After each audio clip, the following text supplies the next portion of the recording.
5 taon mula ngayon, tatayo ako sa harap ng pinakamataas na palapag ng Dela Cruz Tower habang pinagmamasdan ang lalaking dating ng api sa akin, na ngayon ay hila-hila ng mga pulis, dugyot, at nawalan ng bait. Ang aking dating asawa na mapagtaksil at ang kanyang kabit na ahas ay magmamakaawa sa paanan ko. Ngunit tanging isang malamig na ngiti lamang ang ibibigay ko bago ko tuluyang isara ang pinto ng hustisya sa kanilang mga mukha. Ang lahat ng luha ko ngayon ay magiging bala para sa kanilang pagkawasak bukas. Magpasalamat ka na lang, Rosalie, kung hindi dahil sa akin at sa pamilya ko. Wala ka sa marangyang party na ito. You're just a boring housewife, kaya wag mo akong masyadong pakialaman kung gabi na ako umuuwi. Ang mga salitang iyon ni Adrian ang sumalubong sa akin sa gitna ng aming ika-13 anibersaryo ng kasal. Nakatayo kami sa VIP lounge ng isang marangyang hotel sa Makati, napapaligiran ng mga bulaklak at mamahaling alak, habang ang mga bisita sa labas ay naniniwalang kami ang perpektong mag-asawa. Ngunit sa likod ng mga ngiting iyon, ramdam ko ang hapdi ng bawat salita niya. Ang kamay niyang nakahawak sa braso ko ay hindi yakap, kundi isang pagpigil. Isang babala na manatili ako sa aking lugar bilang isang dekorasyon. Eksaktong 9:00 ng gabi nang manginig ang cellphone ko sa loob ng aking mamahaling clutch bag. Isang mensahe mula sa isang hindi kilalang numero. Binuksan ko ito at tila tumigil ang pag-ikot ng mundo. Isang video, doon, sa loob mismo ng aming master bedroom. Nakita ko ang aking asawa, si Adrian, at ang aking pinsan na si Celine. Ang mga tawa nila, ang mga pangungutya nila sa aking pagiging masyadong mabuti at tanga, ay tila mga kutsilyong humihiwa sa aking pagkatao. Higit pa roon, nakita ko si Bianca Salazar. Ang babaeng akala ko ay business partner lang ni Adrian. Nakasama nilang nagpaplano kung paano ililipat ang lahat ng ari-arian ko sa pangalan nila. Hindi ako huminga ng malalim. Hindi ako humiyaw. Naramdaman ko ang paglamig ng aking mga daliri. Isang pamilyar na pakiramdam ng isang abogadong handa nang pumatay sa korte. Ang bawat sentimo ng aking pagtitiyaga sa loob ng 13 taon ay naglaho. Pinalitan ng isang kalkuladong galit. Inayos ko ang aking buhok at tiningnan ang aking sarili sa salamin.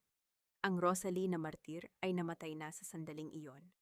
Ang Rosalie na isang De La Cruz, ang anak ng pinakamakapangyarihang abogado sa Batangas, ay muling nagising. Biglang pumasok sa lounge ang aking biyenan, si Mama Dolores. Suot niya ang kanyang maskara ng kabutihan habang hawak ang isang baso ng wine. Lumapit siya sa akin at hinawakan ang aking balikat, ngunit ang kanyang mga mata ay puno ng pagmamanipula. Rosalie, hiha, narinig ko ang pagtatalo ninyo ni Adrian. Pagpasensyahan mo na ang anak ko. Lalaki lang yan. May mga pangangailangan na hindi mo laging maibibigay. Bilang asawa, tungkulin mong magsakripisyo para sa dangal ng pamilya Villanueva. Huwag mo nang palakihin ang gulo, lalo na't pirma mo na lang ang kulang sa mga loan documents na kailangan ni Adrian para sa bago niyang proyekto. Gawin mo ito para kay Miguel, para sa kinabukasan ng anak mo. Ang bawat salita ni Mama Dolores ay isang sampal ng pagkukunwari.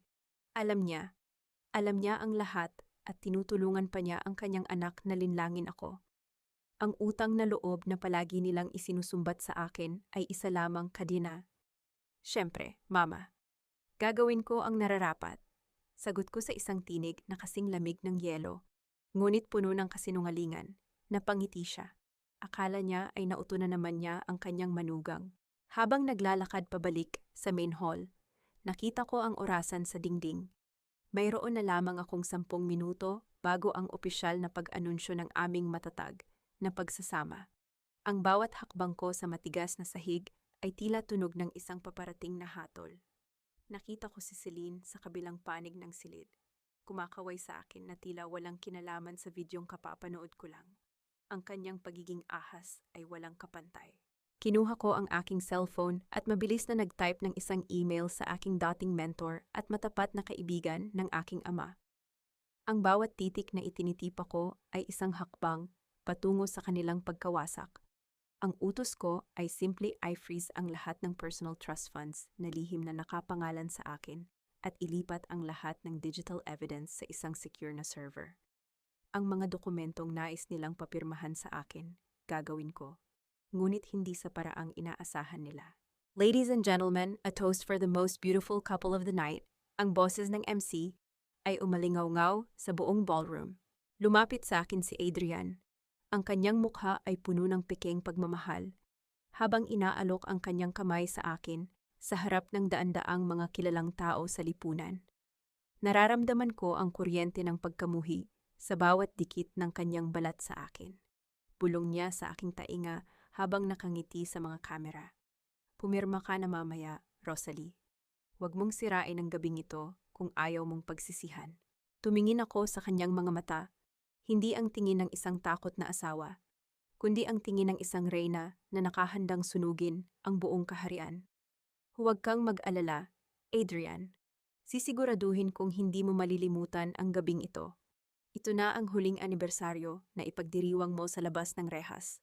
Bago pa man siya makasagot, isang malakas na tunog ng pagbagsak ng isang tray ng mga baso ang umalingaw-ngaw, na tila hudyat ng pagsisimula ng digmaan.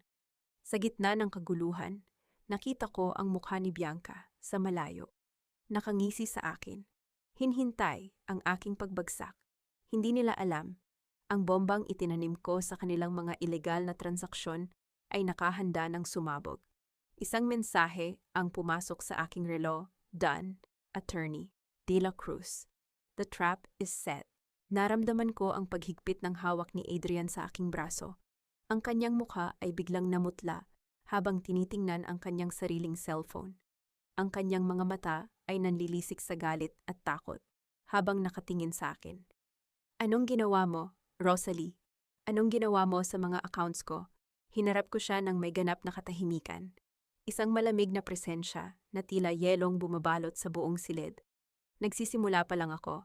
Adrian, welcome to your worst nightmare. Ang pinakamasarap na almusal para sa isang traidor ay ang katotohanang hinahandaan siya ng taong balak niyang wasakin nang hindi niya nalalaman, habang tinitingnan ko ang singaw ng mainit na barako sa harap ni Adrian. Alam ko na ang bawat higop niya ay huling lasa na ng marangyang buhay na ninakaw niya sa akin. Walang puwang ang luha sa mga matang nakakita na ng dumi ng katotohanan. Tanging ang malamig na talim ng paghihiganti ang nananatili. Maliwanag na ang sikat ng araw sa aming kusina sa Forbes Park. Ngunit ang atmosfera ay mas madilim pa sa gabi ng bagyo. Nakaupo si Adrian sa dulo ng mahabang hapag. Ang kanyang mukha ay halatang puyat at balisa. Panaka-naka ang kanyang marahas na pagpindot sa kanyang cellphone. Tila sinusubukang tawagan ang lahat ng bangko na biglang nagsara ng pinto sa kanya kagabi. Rosalie, asan ang mga files na pinapirmahan ko sa iyo kagabi? Bakit wala sa study room ko? Ang kanyang boses ay puno ng iritasyon. Ang gaslighting na nakasanayan niya sa loob ng 13 taon ay muling bumubulwak. At yung bank accounts. Anong kalokohan? Yung sinabi mo sa party. You're being hysterical again. Siguro ay kailangan mo na talagang bumalik sa psychiatrist mo. Your depression is making you imagine things. Ipinatong ko ang tasa sa platito nang walang ingay. Ang tunog ng porselana ay tila isang babala sa gitna ng katahimikan. Tiningnan ko siya ng diretso, walang emosyon. Tila isang estranghero ang nasa harap ko. Ang mga dokumento inilagay ko sa isang ligtas na lugar. Adrian. At ang tungkol sa mga account, baka naman may problema lang ang sistem ng bangko. Bakit mo sa akin itinatanong? Ako ay asawa mo lang, di ba isang boring housewife na walang alam sa negosyo? Sagot ko sa isang mahinahon, ngunit mapanguyam na tono. Tumayo siya ng marahas. Ang tunog ng pagkakiskis ng paa ng upuan sa sahig ay umalingaw-ngaw sa buong silid. Lumapit siya sa akin at hinawakan ang aking panga. Hindi sapat para masaktan ako ng pisikal. Ngunit sapat para maipakita ang kanyang pagnanais na kontrolin ako. Makinig ka sa akin. Kailangan ko ang perang yon para sa deal kay Bianca. Kapag nawala ang investor na yon, mawawala lahat ng pinaghirapan natin. Huwag kang maging sagabal, Rosalie. Isipin mo si Miguel. Palagi niyang ginagamit ang anak ko bilang panangga. Ngumiti ako ng tipid. Ang uri ng ngiti na hindi umaabot sa mga mata. Siyempre, Adrian, lahat para sa pamilya. Maligo ka na. May amoy ka pa ng alak at pabango ng ibang tao. Ako na ang bahala sa mga dokumento. Nang makarinig ako ng tunog ng umaagos na tubig mula sa itaas. Hudyat na naliligo na siya, mabilis akong kumilos. Hindi ako ang Rosalie na sunod-sunuran. Pumasok ako sa kanyang study room. Ang lugar na ipinagbabawal niyang pasukin ko nang wala siya. Gamit ang isang maliit na keycard na palihim kong nakuha sa kanyang pitaka kagabi. Binuksan ko ang kanyang lihim na vault sa likod ng isang painting. Ang tunog ng pagpihit ng mekanismo ng vault ay tila musika sa aking pandinig. Sa loob, nakita ko ang hinahanap ko, ang private ledger. Dito nakatala ang lahat ng kanyang under-the-table na transaksyon, ang mga kickback mula sa mga peking supplier, at ang mga ari-ariang palihim niyang binili para kay Bianca Salazar gamit ang pondo na galing sa kumpanya ng aking ama. Hindi nanginginig ang aking mga kamay habang kinukunan ko ng litrato ang bawat pahina gamit ang aking cellphone. Ang bawat dokumento ay katumbas ng 1 taon sa kulungan para sa kanya. Habang nagbubuklat, isang kulay asul na folder ang kumuha ng atensyon ko. Isa itong draft ng isang petition for nullity of marriage, kung saan nakasaad na ako ay may psychological incapacity at hindi karapat-dapat na humawak ng kustudiya kay Miguel. Gusto nilang kunin ang anak ko. Gusto nilang palabasin na baliw ako para makuha ang lahat. Ang aking dugo ay tila nagmistulang kumukulong asero sa aking mga ugat. Eksaktong pagtiklop ko sa ledger nang bumukas ang pinto ng silid. Hindi si Adrian ang pumasok, kundi si Celine. Ang aking pinsan na suot pa ang kanyang office attire. Mukhang galing sa isang puyatang pakikipagsabwatan kay Adrian. Ate Rosalie, anong ginagawa mo rito? Alam mong nagagalit si Kuya Adrian kapag pinapakialaman ang gamit niya. Sabi ni Celine. Ang kanyang boses ay puno ng pekeng pag-aalala, habang ang kanyang mga mata ay pilit na sumisilip sa hawak ko. Tinitigan ko siya, ang pinsang pinag-aral ko, pinatira sa bahay ko, at tinuring na kapatid. Ang pagtataksil niya, ang pinakamatalim na tinik. Celine, Hija, ang aga mo yata. Wala ka bang pasok sa opisina ni Adrian? O baka naman dito na ang bagong opisina mo? Sa tabi ng asawa ko. Namutla siya ng bahagya, ngunit agad ding nakabawi. Ate, hindi ko alam ang sinasabi mo. Nag-aalala lang ako sa inyo ni Kuya. Sabi ni Mama Dolores. Kailangan niyo raw ng suporta. Suporta o paninira, lumapit ako sa kanya. Ang taas ko at ang autoridad sa aking boses ay nagpaurong sa kanya. Alam ko ang ginawa niyo ni Bianca kagabi. Alam ko ang bawat pisong kinukuha niyo sa pondo ko. Celine, ang utang na loob ay hindi nababayaran ng pera. Ngunit ang pagtataksil ay may katumbas na presyo. Bago pa siya makasagot, narinig namin ang mabibigat na yabag ng mga paa pababa sa hagdan. Ang boses ni Adrian ay umalingaw-ngaw mula sa pasilyo. Rosalie, Celine, ano yang naririnig kong ingay sa loob ng opisina ko? Mabilis kong isinara ang vault, ngunit hindi ko na ibalik ang asul na folder. Ipinasok ko ito sa loob ng aking suot na robe. Pumasok si Adrian sa silid. Nakabihis na, ngunit ang kanyang mukha ay puno ng hinala. Tumingin siya kay Celine. Pagkatapos ay sa akin. Anong ginagawa mo rito, Rosalie? Bakit bukas ang ilaw? Tanong niya. Ang kanyang mga mata ay bumaba sa aking mga kamay na nakatago sa likod. Wala naman, Adrian. May hinahanap lang akong ballpen. Si Celine pala, kadarating lang, mukhang may importanteng sasabihin sa'yo tungkol sa deal nyo kay Bianca. Mahinahon kong sagot habang dahan-dahang humahakbang palabas. Ngunit bago ako makalagpas, hinawakan ni Adrian ang aking balikat ng mahigpit. Teka, ano yang nakatago sa robe mo ipakita mo sa akin? Wala ito, Adrian. Personal na gamit ko lang, pagmamatigas ko. Ang aking puso ay tumitibok ng mabilis, ngunit ang aking mukha ay nananatiling bato. Ipakita mo sa akin, Rosalie.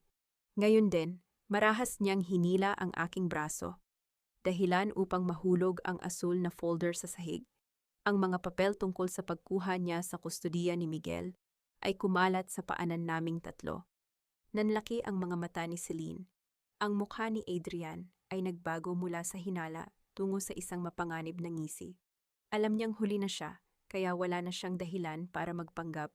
Ngayong alam mo na, Rosalie, wala na tayong dapat pag-usapan. sabi ni Adrian sa isang boses na puno ng lason.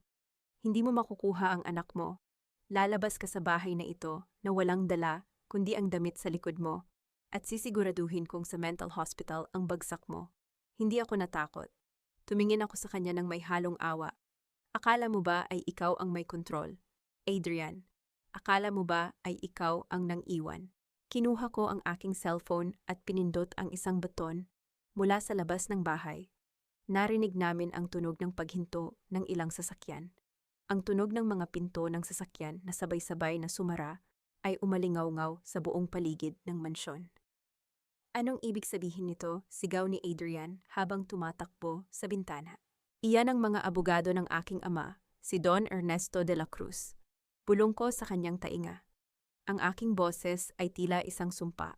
At ang folder na iyan, hindi lang iyan ang kopya ko. Pero ang mas mahalaga. Adrian, tingnan mo ang cellphone mo. May huling mensahe ang bangko para sa iyo. Nang tingnan ni Adrian ang kanyang screen, ang kanyang buong katawan ay tila nanghina. Ang mensahe ay hindi tungkol sa frozen account, kundi tungkol sa isang opisyal na notice of foreclosure sa mismong mansyong kinatatayuan namin.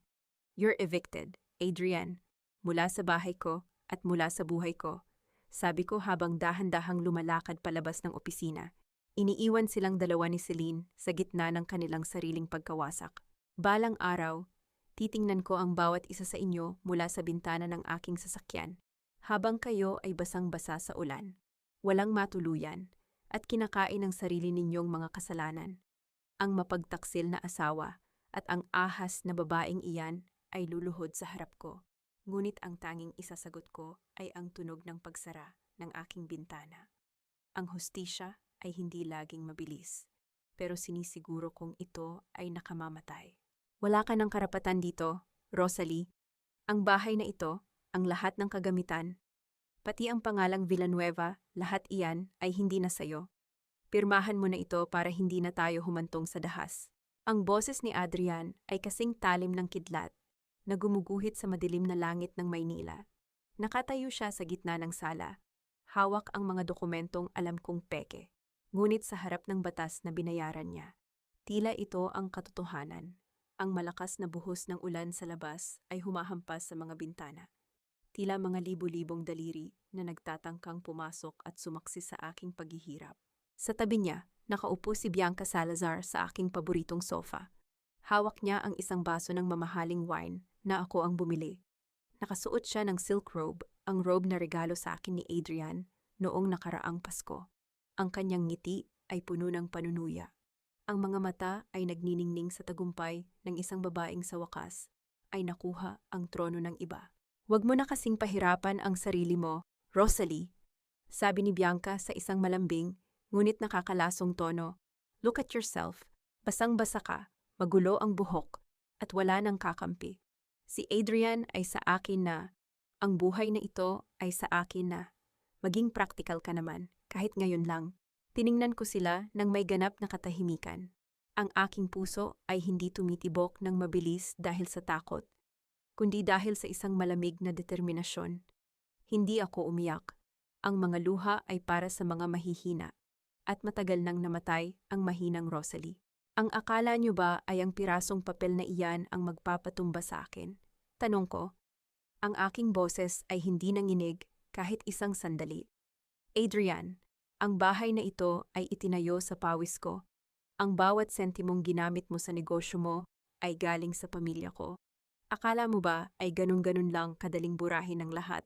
Bago pa makasagot si Adrian, lumabas mula sa anino si Mama Dolores. Hawak niya ang isang rosaryo. Ang kanyang mukha ay tila isang santo, ngunit ang kanyang mga salita ay mula sa impyerno. Rosalie, sapat na, masyado ka nang naging pabigat sa anak ko. Palagi kang abala sa trabaho mo noon. Nakalimutan mo ang obligasyon mo bilang asawa. Ngayong wala ka ng silbi at puro gulo lang ang dinadala mo, mas mabuting umalis ka na. Para na rin ito sa kapayapaan ni Miguel. Para kay Miguel, napatawa ako ng mapait. Isang maikli at tuyong tawa na nagpatigil sa kanila. Ginagamit niyo ang anak ko para itago ang inyong kabuktutan. Mama Dolores, ikaw ang nagturo sa akin ng tungkol sa utang na loob. Ngayon, Titingnan natin kung hanggang saan ang itatagal ng utang na loob niyo sa isa't isa. Kapag wala na ang perang pinag-aawayan niyo, lumayas ka na, sigaw ni Adrian. Sabay hagis ng isang lumang maleta sa aking paanan. Ang tunog ng pagbagsak nito sa sahig ay umalingaw-ngaw sa buong mansyon. Ngayon din kung hindi, ipapakaladkad kita sa mga security guard sa labas. Dahan-dahan kong pinulot ang maleta. Hindi ako nagmamadali. Tumingin ako sa itaas ng hagdan, kung saan alam kong nakasilip ang aking anak na si Miguel. Nakita ko ang kanyang maliliit na kamay na nakahawak sa rehas. Hindi siya umiiyak, ngunit ang kanyang mga mata ay puno ng pang-unawa na hindi dapat nararanasan ng isang bata. Nag-aangat ako ng kamay at itinuro ang aking puso, isang lihim na senyas namin na nagsasabing, "Magtiwala ka sa akin." Bago ako humakbang palabas, huminto ako sa tapat ni Adrian. Ang distansya sa pagitan namin ay sapat na para maamoy ko ang alak sa kanyang hininga. "Adrian, ang dokumentong hawak mo ay magiging sertipiko ng iyong pagbagsak. At ikaw, Bianca, enjoy the house while you can. Dahil ang bawat sulok nito ay magpapaalala sa iyo na ikaw ay isang magnanakaw lamang." Lumabas ako sa pinto patungo sa gitna ng bumubuhos na ulan. Ang lamig ng tubig ay tila nagpapatibay sa aking balat. Ang bawat patak ay naghuhugas sa dumi ng kanilang pagtataksil. Naglakad ako palayo sa mansyon nang hindi lumilingon. Sa aking kanang kamay, mahigpit kong hawak ang isang flash drive sa loob ng aking bulsa. Naglalaman ito ng bawat ilegal na transaksyon, bawat lihim na usapan, at ang katotohanan tungkol sa tunay na pag-aari ng mansyong iyon. Habang naglalakad sa madilim na kalsada, isang pares ng malalakas na ilaw mula sa isang sasakyan ang tumama sa akin. Ang liwanag ay tila bumulag sa aking paningin ng sandali. Ang tunog ng makina ng isang mamahaling sasakyan ay huminto sa aking tapat. Bumukas ang pinto ng isang itim na SUV. Isang lalaking nakasuot ng pormal na coat ang bumaba. May hawak na payong. Kahit sa gitna ng dilim, nakilala ko ang kanyang tindig. Siya ay si Attorney Leandro Valdemar, ang kanang kamay ng aking ama. "Atex Rosalie," bati niya. Ang kanyang boses ay puno ng respeto, ngunit may kasamang babala. "Hinihintay na kayo ni Don Ernesto. Panahon na para bumalik ang tunay na may-ari ng korona."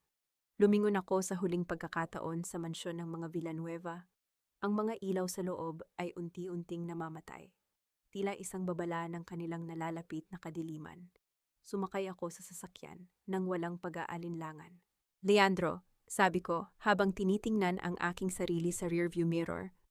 Ang aking mga mata ay wala ng bahid ng sakit, tanging ang apoy ng hustisya. Simulan na natin ang pag-collapse ng kanilang mundo. Gusto kong bukas na bukas din. Maramdaman ni Adrian kung paano mawalan ng lahat. Habang umaandar ang sasakyan palayo, binuksan ko ang aking laptop. Isang notification ang lumitaw sa screen. Isang video feed mula sa loob ng mansyon, isang hidden camera na hindi nila nakita. Doon, nakita ko si Adrian na nagdiriwang kasama si Bianca. Hindi nila alam na sa bawat segundong lumilipas, ang kanilang oras ay nauubos na. "Hindi niyo alam ang kinalaban niyo," bulong ko sa hangin. Dahil ang isang De La Cruz ay hindi marunong sumuko. Marunong lang kaming maghintay ng tamang pagkakataon para maningil. Ang amoy ng bagong giling na kape at ang sariwang hangin ng Batangas ang sumalubong sa aking paggising. Ngunit hindi ito ang ordinaryong umaga na naranasan ko sa loob ng 13 taon. Wala na ang bigat sa aking dibdib na dulot ng pagsisilbi sa isang pamilyang hindi naman ako itinuring na tao. Sa bawat paghinga ko, damang-dama ko ang pagbabalik ng aking tunay na pagkatao, isang pagkataong matagal kong ibinaon sa ilalim ng mga tungkulin ng isang martir na asawa. Ang Hacienda de la Cruz ay hindi lamang isang lupain. Ito ay isang kuta. Ang mga dambuhalang puno ng nara na nakapaligid sa aming mansyon ay tila mga bantay na nagpapaalala sa akin na ako ay nagmula sa isang matatag na pundasyon. Dito, ang bawat sulok ay nagsasalita ng kapangyarihan at kasaysayan. Hindi kita pinalaki para lamang maging biktima ng isang pamilyang walang modo. Rosalie, ang boses ng aking ama, si Don Ernesto, ay umalingaw-ngaw sa malawak na dining hall. Nakaupo siya sa kabisera. Ang kanyang tindig ay kasing matikas pa rin ng isang leon sa kabila ng kanyang edad. Ipinatong niya ang dyaryo sa mesa. Ang tunog ng papel ay tila isang utos na dapat sundin. Patawad, Papa. Akala ko ay sapat na ang pagmamahal para baguhin ang isang tao. Mahina kong sagot habang humahalik sa kanyang kamay bilang tanda ng paggalang. Ang pag-ibig na walang kasamang respeto ay isang lason, anak. Ngunit tapos na ang panahon ng paghingi ng tawad. Sabi ni Papa, ang kanyang mga mata ay nagniningning sa determinasyon. Nandito na ang lahat ng kailangan mo, Leandro. Tumayo si attorney, Leandro Valdemar, mula sa gilid. May hawak siyang makapal na folder. Si Leandro ang pinakamagaling na litigation lawyer ng aming firm at ang kanyang presensya ay sapat na para manginig ang sinumang kalaban sa korte. Atek Rosalie, narito ang listahan ng lahat ng assets na nakapangalan kay Adrian Villanueva. Panimula ni Leandro. Ang kanyang boses ay kalmado, ngunit may talim. Gaya ng hinala mo, halos 80% ng kanyang capital ay nanggaling sa mga dummy accounts na pinunduhan ng iyong ama noong ikasal kayo. Sa mata ng batas, ang mga ito ay utang na hindi nabayaran at mayroon kaming mga dokumentong magpapatunay na nilabag niya ang mga terms of agreement. Kinuha ko ang aking salamin sa mata at isinuot ito. Sa sandaling maramdaman ko ang bigat nito sa aking ilong. Tila bumalik ang lahat ng kaalaman at pagsik ko bilang isang abogado. Binuksan ko ang folder. Ang bawat numero, bawat pirma, at bawat transaksyon ay tila mga piraso ng puzzle na nabubuo sa aking isipan. Adrian thought he was smart by hiding the money under Bianca's name. Sabi ko habang sinusuri ang isang bank statement. Pero nakalimutan niyang ang bangko na ginagamit nila ay pag-aari ng isa sa mga malapit na kaibigan ni Papa. Anong gusto mong gawin, Rosalie? Tanong ni Papa. Tila sinusubok ang aking paninindigan. Gusto ko silang saktan sa paraang mas masakit pa sa ginawa nila sa akin. Sagot ko, ang aking tinig ay walang bahid ng pag-aalinlangan. Leandro, i-freeze ang lahat ng corporate accounts na konektado sa De La Cruz Trust Fund. Ngayon din, I want them to feel the hunger they wanted me to experience. At tawagan ang aming contact sa Securities and Exchange Commission. Simula na ang investigasyon sa real estate firm ni Bianca. Consider it done, Attorney De La Cruz. Sagot ni Leandro na may bahagyang ngiti sa kanyang mga labi. Habang inihahanda namin ang aming unang hakbang, naramdaman ko ang pag-vibrate ng aking cellphone sa ibabaw ng mesa. Isang pamilyar na numero ang lumitaw sa screen. Si Adrian. Hindi ko ito sinagot. Hinayaan ko lang itong tumunog. Ang tunog ng ringtone ay tila isang desperadong pagsamo na humihingi ng atensyon. Isang beses, 2 beses, hanggang sa tumigil ito. Ngunit ilang sandali pa, isang mensahe ang pumasok. Rosalie, anong ginawa mo? Bakit hindi ko ma-access ang pondo para sa construction ng bagong kondo? The investors are calling me, answer your phone. Damn it. Napangiti ako ng malamig. Ang takot sa kanyang mga salita ay tila musika sa aking pandinig. Ito pa lamang ang simula. Gusto kong maranasan niya ang pakiramdam ng isang taong nalulunod habang nakatingin sa tuyong lupa. Leandro, tawag ko habang nakatingin sa malawak na lupain ng aming hasyenda. Ipadala mo ang notice of default sa opisina niya at siguruhin mong matatanggap niya iyon sa harap ni Bianca at ng lahat ng kanyang empleyado. Opo, attorney, sagot ni Leandro. Lumingon ako kay Papa na ngayon ay nakangiti na sa akin nang may pagmamalaki. Salamat, Pa. Salamat sa pagtanggap sa akin muli. You are a De La Cruz, Rosalie. Hindi tayo sumusuko. Ipinapahiram lang natin ang ating korona, pero kapag binawi na natin ito, sinisigurado nating wala nang matitira sa mga kumuha nito. Sabi ni Papa bago muling uminom ng kanyang kape. Lumabas ako sa balkonahe at pinagmasdan ang pagsikat ng araw. Ang bawat sinag nito ay tila nagbibigay ng bagong lakas sa akin. Ang 13 taon ng pagiging martir ay tapos na. Ngayon, ang mundo ay makikilala ang tunay na Rosalie de la Cruz, ang abogadong walang awa, pagdating sa pagtatanggol sa kanyang sarili at sa kanyang dangal. Habang hinihintay ko ang susunod na galaw ni Adrian, muling nanginig ang aking telepono. Isang tawag mula sa isang hindi kilalang numero. Sinagot ko ito nang may katahimikan. Hello, sabi ko. Rosalie, help me. Ang boses ni Adrian ay basag, puno ng takot na hindi ko pa naririnig kailanman.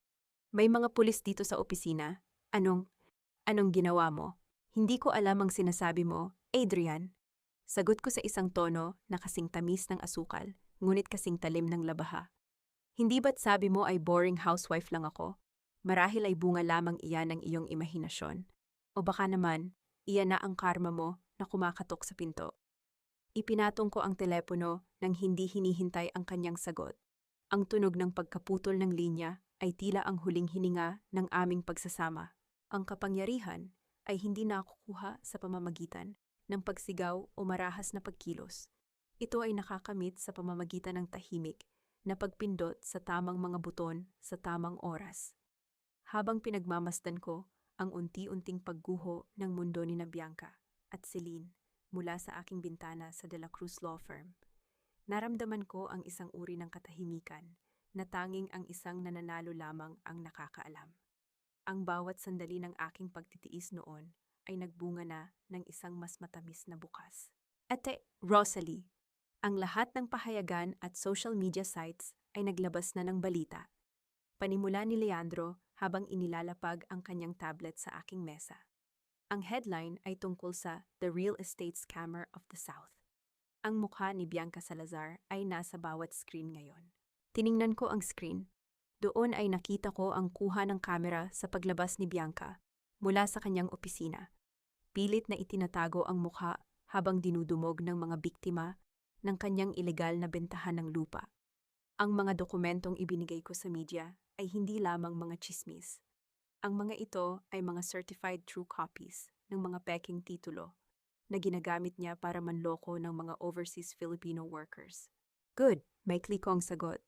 Siguraduhin mong ang bawat bangko kung saan siya may loan ay makakatanggap ng kopya ng mga kasong ito. I want her credit score to hit rock bottom before lunch. Hindi pa natatapos ang aking kape nang marinig ko ang sunod-sunod na pag-vibrate ng aking personal na telepono. Nakita ko ang pangalan ni Celine sa screen. Isang beses, 2, 3, hindi ko ito pinansin. Sa halip, pinanood ko ang isa pang live feed na ipinadala ng aking tauhan mula sa tapat ng bahay ni Celine. Doon ay nakita ko ang aking pinsan na abala sa pag-iimpake ng mga gamit. Ngunit hinarang siya ng 2 sheriff. Iniaabot sa kanya ang isang notice of estafa at ang formal na demanda para sa malversation ng mga pondo na ninakaw niya sa akin noong nakaraang taon. Ang kanyang pag-iyak at pagmamakaawa ay tila isang sirang plaka na walang nakikinig. Ang babaeng dati ay nanunumbat sa akin ay ngayon ay nagmumukhang basang sisiw sa harap ng batas. Leandro, ihanda mo ang susunod na hakbang para kay Adrian. Sabi ko habang humihigop ng kape. Ang pait nito ay saktong-sakto sa lasa ng aking tagumpay. Gusto kong malaman niya na ang babaeng ipinalit niya sa akin ay hindi lamang isang ahas, kundi isang pabigat na hihila sa kanya sa impyerno. Habang masaya akong nagbabasa ng mga komento sa social media laban kay Bianca, isang tawag mula sa isang unknown number ang pumasok. Sinagot ko ito nang walang kaba. At si Rosalie de la Cruz speaking. Sabi ko nang may buong autoridad. Hayop ka, Rosalie. Ang boses ni Bianca ay halos hindi ko makilala dahil sa tindi ng galit at paghagulgol. Sinira mo ang buhay ko, wala kang puso. Akala mo ba ay mananalo ka? Sisiguraduhin kong magbabayad ka. Hindi ko sinira ang buhay mo, Bianca. Sagot ko sa isang mahinahon at kalkuladong tono. Ibinigay ko lang sa iyo ang nararapat para sa isang magnanakaw at mga agaw. Kung mayroon mang dapat sisihin, iyon ay ang iyong sariling kasakiman. Huwag kang mag-alala. Marami kang makakasama sa kulungan na katulad mo. Papatayin kita, sigaw niya bago ko tuluyang pinutol ang linya. Ang tunog ng pagkaputol ng tawag ay tila isang huling hininga ng isang naghihingalong kaaway. Ipinatong ko ang aking tasa sa mesa at tumingin kay Leandro. Narinig mo yon? Ang banta niya ay itala mo rin. Idagdag natin iyan sa mga kasong isasampa natin. At Leandro, kumusta na ang ating lihim na impormante sa loob ng bahay ni Adrian? Maayos ang lahat, attorney? Ang lahat ng galaw ni Adrian ay naitatala natin. Mukhang nagsisimula na silang mag-away dahil sa nawawalang pondo. Sagot ni Leandro na may kasamang matalinong ngiti. Tumayo ako at lumakad patungo sa bintana. Pinagmamasdan ang mabilis na takbo ng mga sasakyan sa ibaba. Ang lungsod ay tila isang chessboard kung saan ako ang may hawak ng lahat ng piyesa. Ang bawat hakbang ko ay pinag-isipan. Bawat galaw ay may layunin.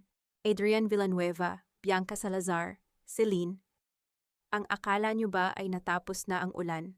Bulong ko sa sarili, habang nararamdaman ang malamig na hangin mula sa aircon. Hindi nyo alam, ito pa lamang ang unang bugso ng bagyong ako mismo ang nagdala. Nang muling manginig ang aking telepono, nakita ko ang isang mensahe mula kay Miguel. Ma, okay lang po ako rito. Nakita ko po ang balita. Proud po ako sa inyo.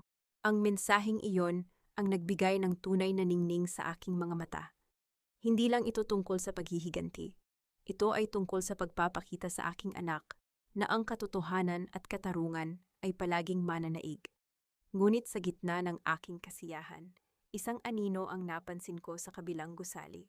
Isang lalaking nakatayo sa balkonahe, tila nakamasid sa aking opisina. Ang kanyang tindig ay hindi pamilyar. Ngunit ang kanyang presensya ay nagdulot ng isang kakaibang kilabot sa aking balat. Sino ang lalaking iyon? At bakit tila alam niya ang bawat hakbang ko? Ang tiwala ay parang isang maringal na kastilyong yari sa baraha. Sapat na ang isang mahinang ihip ng hangin para gumuho ang lahat at mag-iwan ng mga pirasong hindi na kailanman mabubuo pa.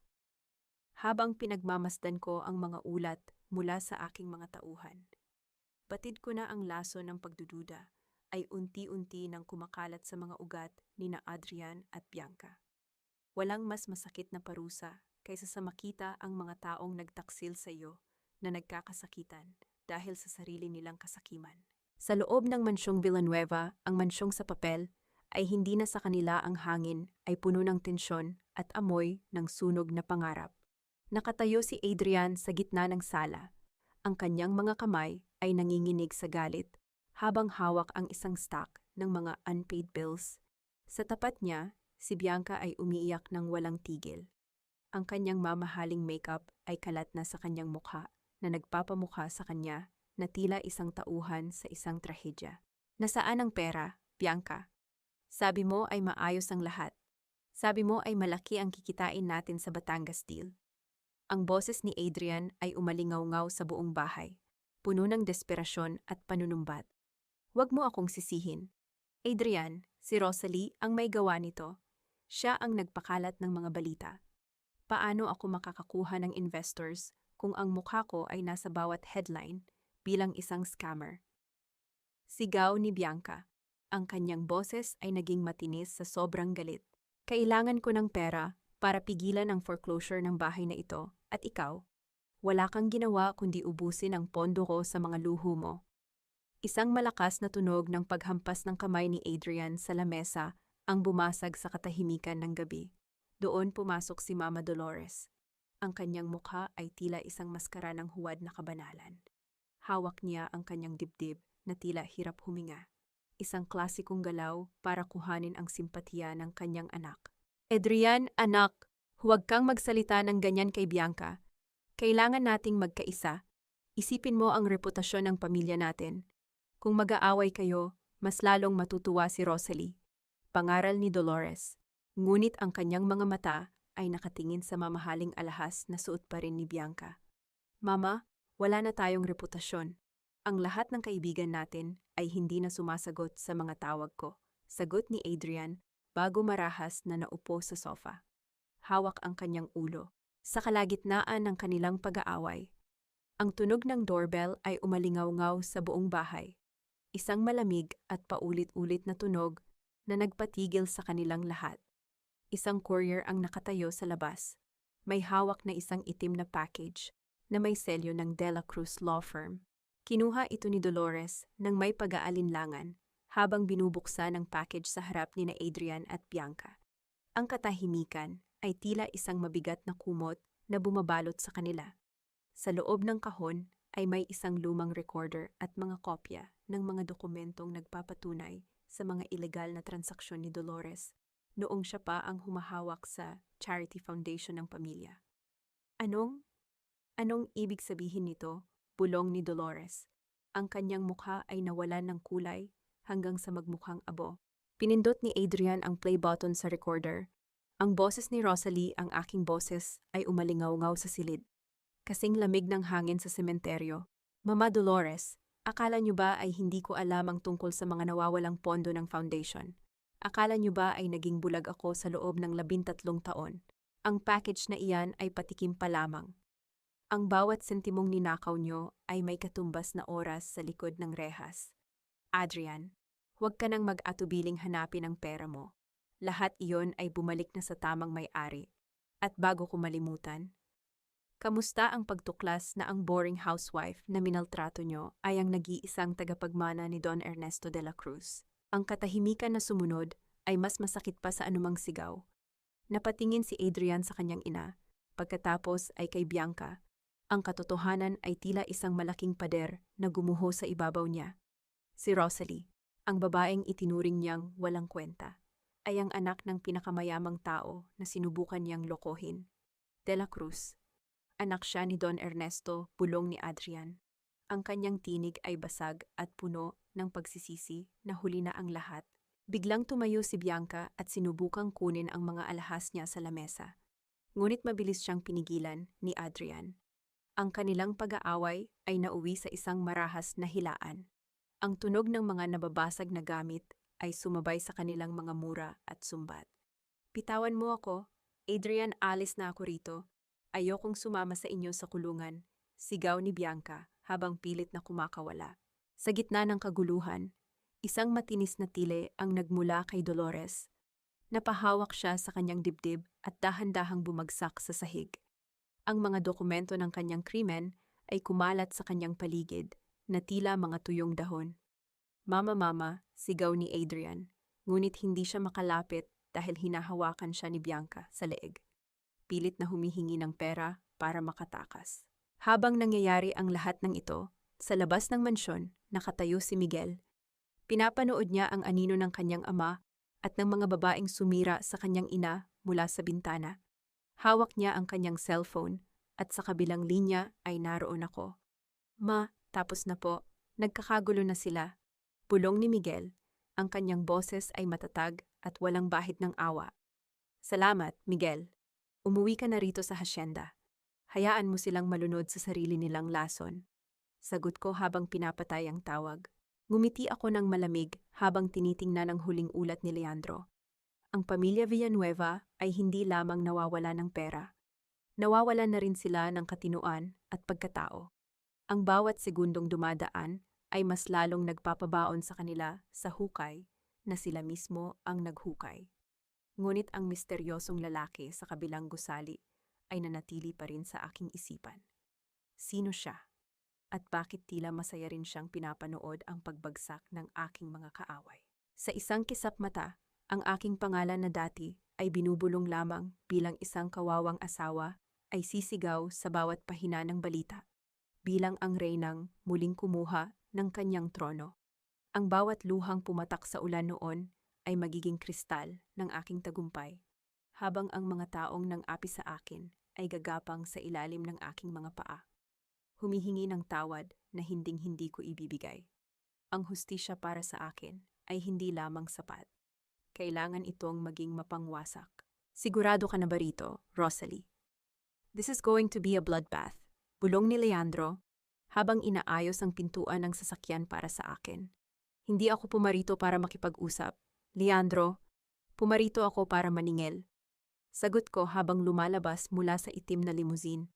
Ang tunog ng pag-apak ng aking mga takong sa pulang alpombra ng Manila Grand Ballroom ay tila isang martilyo na nagpapatibay sa bawat hakbang ng aking paghihiganti. Nakasuot ako ng isang hating gabing asul na gown na gawa sa seda. Yakap ang bawat kurba ng aking katawan na tila isang baluti. Ang mga diamanteng nasa aking leeg ay nagniningning, ngunit mas maningning ang apoy sa aking mga mata. Sa loob ng ballroom, ang amoy ng mamahaling pabango at tunog ng tawanan ng alta sosyedad ay umalingaw-ngaw. Doon, sa gitna ng karamihan, Nakita ko sila, si Adrian na nakasuot ng suit na alam kong utang pa niya at si Bianca na pilit na nagpapanggap na reyna ng gabi sa suot niyang pulang gown. Mukhang abala sila sa pakikipag-usap sa mga potensyal na investors. Desperadong isalba ang kanilang lumulubog na kumpanya. Look who's here, ang basurang itinapon sa ulan. Nagpumilit na pumasok sa palasyo. Marahas na boses ni Bianca ang sumalubong sa akin. Lumapit siya, ang kanyang mukha ay puno ng panunuya kahit halatang kabado siya sa presensya ko. How did you get in? Rosalie, nagmakaawa ka ba sa gwardya? Tiningnan ko siya mula ulo hanggang paa. Ang aking katahimikan ay tila isang lason na unti-unting pumapatay sa kanyang kumpiyansa. Bianca, dear, ang gown mo ay maganda, pero sayang. Hindi nito kayang itago ang amoy ng isang magnanakaw. Mahinahon kong sagot. Ang aking boses ay sapat na para marinig ng mga taong nakapaligid sa amin. Ano? How dare you? Itataas na sana ni Bianca ang kanyang kamay para sampalin ako. Ngunit mabilis na humarang si Leandro. I wouldn't do that if I were you, Macris Salazar, unless you want to spend the rest of the night in a jail cell for assault. Malamig na babala ni Leandro. Napansin kami ni Adrian at mabilis siyang lumapit. Ang kanyang mukha ay halo ng galit at pagkamangha. Rosalie, anong ginagawa mo rito? Umalis ka na bago pa kita ipahiya sa harap ng lahat. Ipaahiya ako, Adrian. Napangiti ako ng malamig. Sa tingin mo ba ay may natitira pa kayong reputasyon na pwedeng ipanghiya sa akin? Everyone, may I have your attention please? Hindi ko na hinintay ang kanilang sagot. Humakbang ako patungo sa gitna ng entablado. Kinuha ang mikropono mula sa nagulat na MC. Ang lahat ng mata sa ballroom ay nakatuon sa akin. Ang katahimikan ay naging bingi. Magandang gabi sa inyong lahat. Marahil ay kilala niyo ako bilang asawa ni Adrian Villanueva. Ngunit ngayong gabi, nais kong ipakilala ang aking sarili ng tama. Ako si Attorney Rosalie de la Cruz, ang nag-iisang tagapagmana ni Don Ernesto de la Cruz. Panimula ko, at isang malakas na bulungan ang sumabog sa buong silid. At nais ko ring i-anunsyo na ang Villanueva Construction ay opisyal nang nasa ilalim ng foreclosure.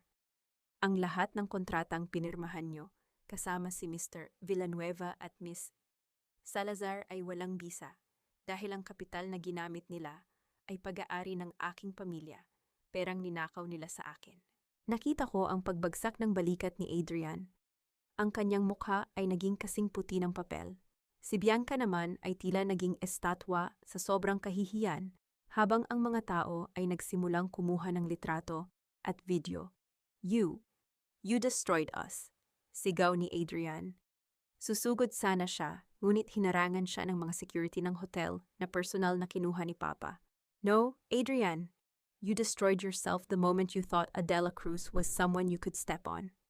Sabi ko habang dahan-dahang bumababa sa entablado.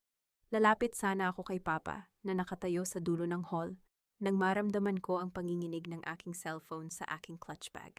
Isang mensahe mula sa isang unknown number. Binuksan ko ito. At ang aking mundo ay tila gumuho sa isang iglap. Isang litrato ni Miguel, ang aking anak, na nakatali ang mga kamay at may piring sa mata sa loob ng isang madilim na silid. Ang sumunod na mensahe ay tila isang sumpa, nasa amin ang anak mo. Kung gusto mo siyang makitang buhay, ihanda mo ang lahat ng dokumento ng paglilipat ng ari-arian. Don't call the police or you'll get him back in pieces. Nabitawan ko ang aking cellphone. Ang tunog ng pagkabasag ng screen nito sa marmol na sahig ay tila tunog ng aking sariling puso. Tumingin ako sa paligid. Hinahanap si Leandro, ngunit bigla siyang nawala sa aking paningin. Ang kagalakan ng aking tagumpay ay napalitan ng isang matinding takot na hindi ko pa naramdaman kailanman. Nasaan si Miguel? At sino ang may gawa nito? Isang boses ang bumulong sa aking likuran. Isang boses na hindi ko inaasahan. The game isn't over yet. Attorney De La Cruz. Welcome to the second round.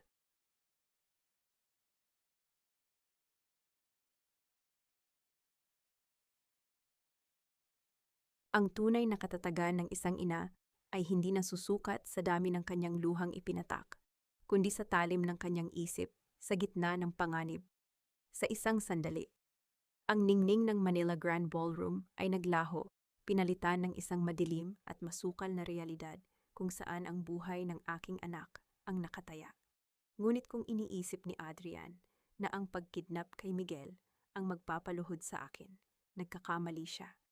Ang bawat takot na nararamdaman ko ngayon ay ginagawa kong kuryenteng nagpapatakbo sa aking bawat hakbang. Hindi ako sumigaw. Hindi ako nag-hysterical.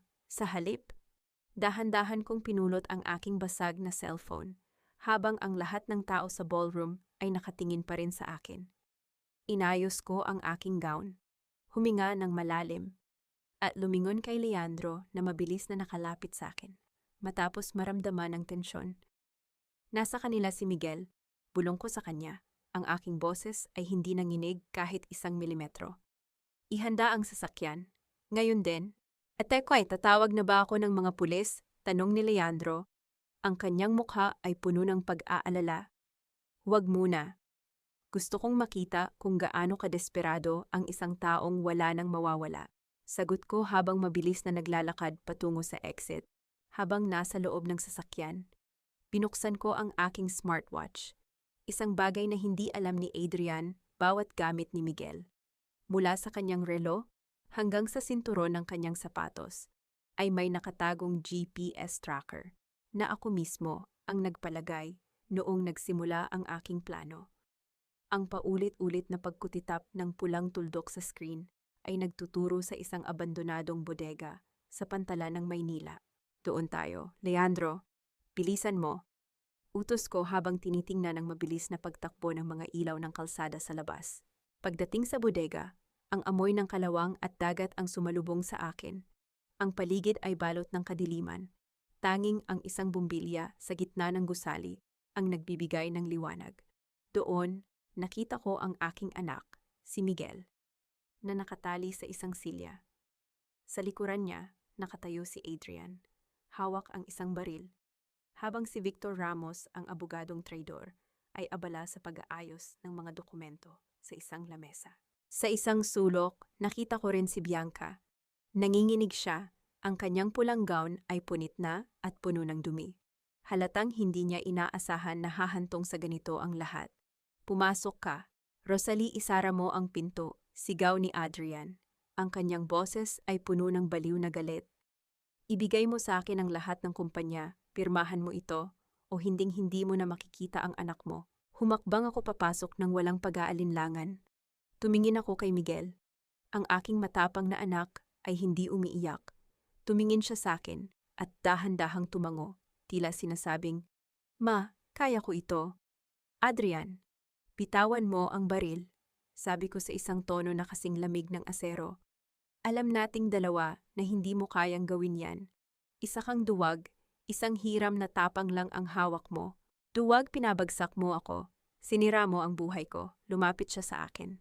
Itinutok ang baril sa aking noo. "Pirmahan mo ang paglilipat ng lahat ng assets ng De La Cruz sa pangalan ko.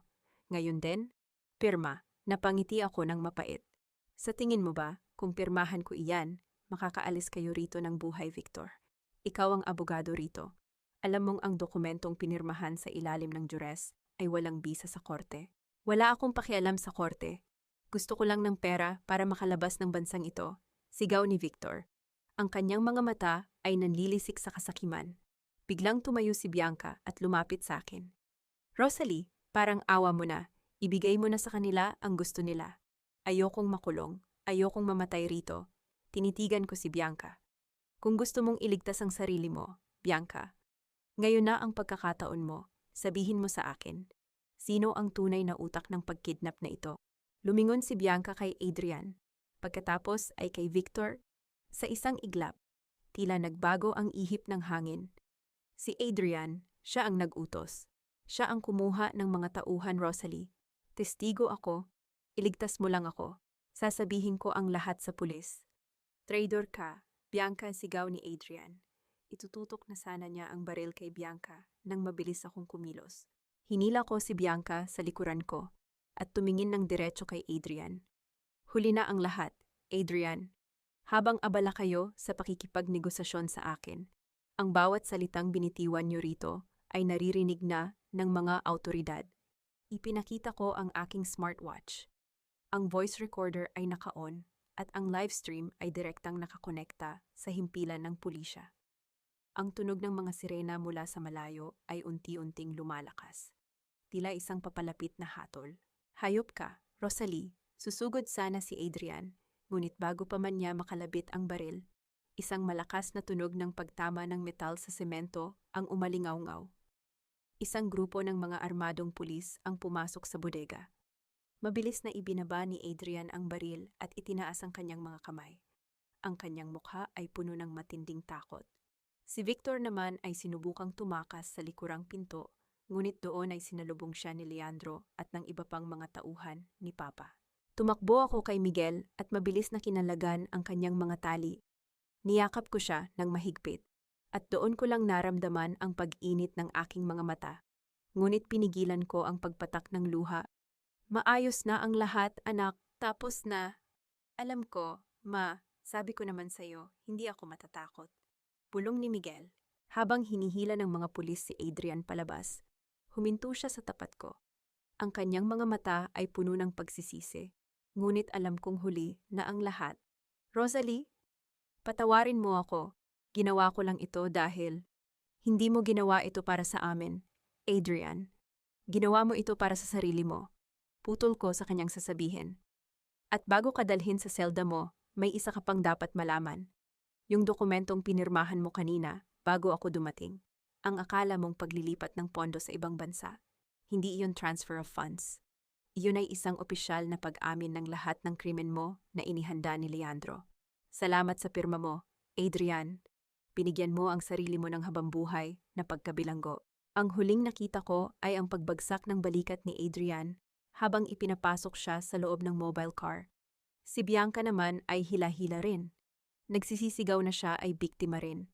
Ngunit sa gitna ng katarungang ito, napansin ko ang isang itim na envelope sa lamesa na iniwan ni Victor. Binuksan ko ito at pinasa ang isang maikling sulat na naroon. Ang akala mo ba ay tapos na ang lahat dahil nakakulong na ang asawa mo? Mas malalim ang ugat ng lason, Attorney De La Cruz. Ang iyong ama ay may lihim na hinding-hindi niya sinabi sa'yo.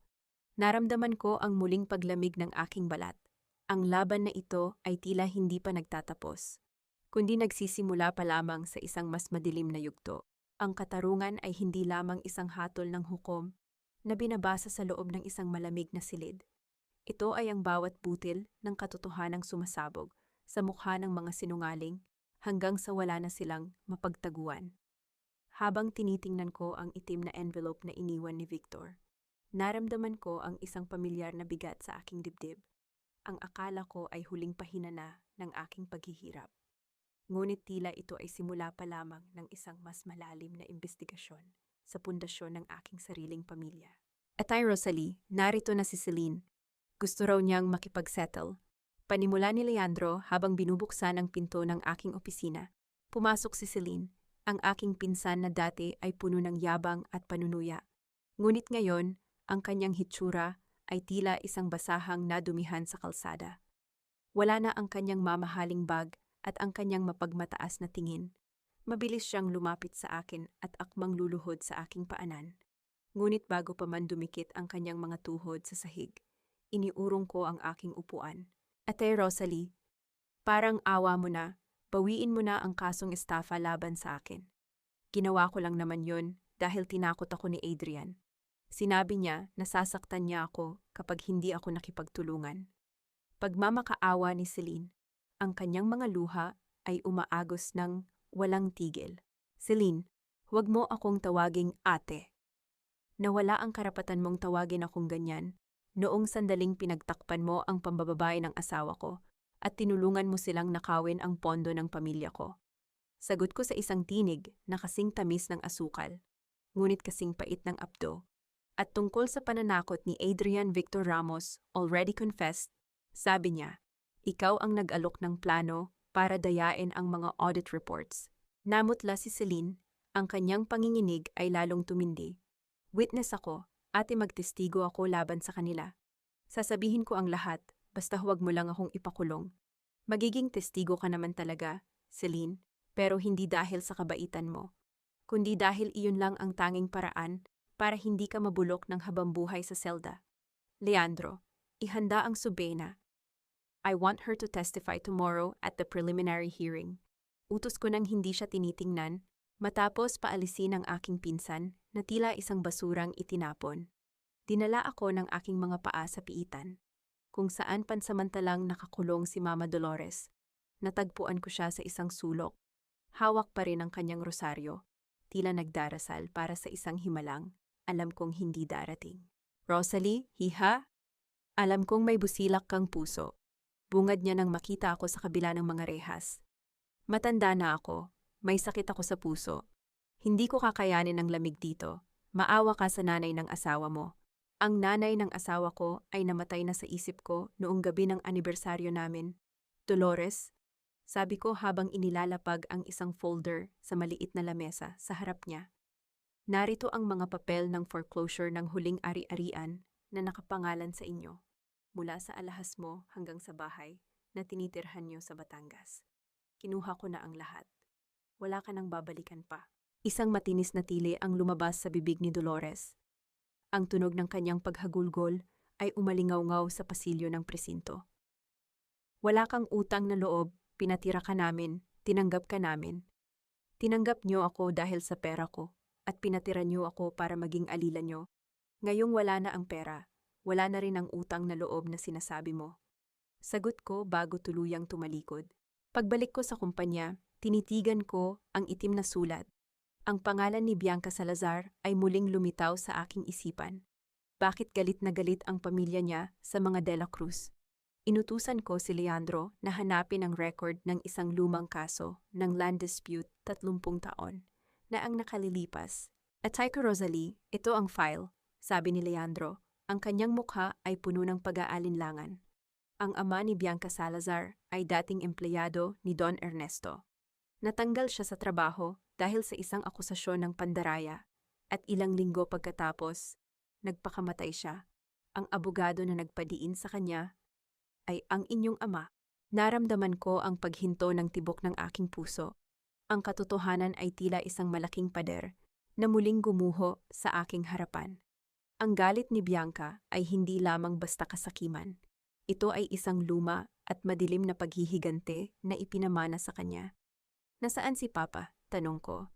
Nasa hasyenda po, kausap si Miguel. Sagot ni Leandro. Mabilis akong nagmaneho patungo sa Batangas.